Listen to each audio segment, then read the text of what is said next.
The father of two men who died of AIDS after being given infected blood products at a school for children with disabilities has broken down at the public inquiry today as he paid tribute to them. John Peach's sons were among more than 70 pupils at Treloar College in Hampshire who died after being given contaminated blood products back in the 1970s and 1980s, and that was to treat their haemophilia. Our health correspondent Jim Reid has the story. Lee Peach and his brother Jason were born with the blood disorder Hemophilia. In the 1980s, they were given a new type of treatment called Factor VIII. It was later found to be contaminated with HIV and other viruses. I swear by Almighty God that the evidence I shall... At the public inquiry today, their father saw documents suggesting his sons were being tested for HIV without his knowledge.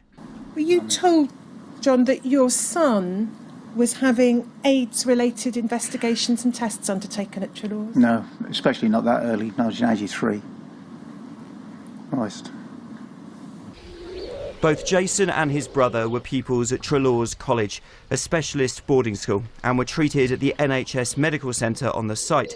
72 young haemophiliacs there lost their lives to HIV or hepatitis.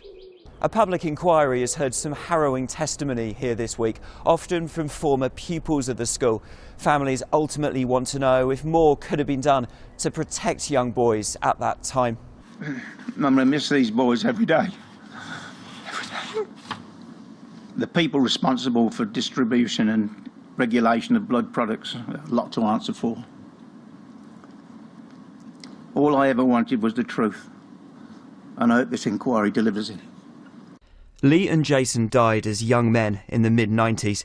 Their father says giving evidence today was important for the survivors that remain. I hope they both understand that I'm doing it just for the boys that are left, all their friends that live at the college.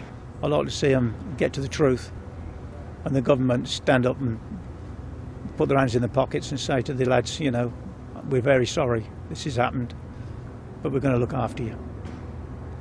Because some of them are really struggling, believe you me. They have to struggle every single day of the week. You know, what will they do with it? Former pupils have been following proceedings closely this week. The government has said it will pay full compensation if that is what is recommended when the wider public inquiry concludes next year. Jim Reid, BBC News.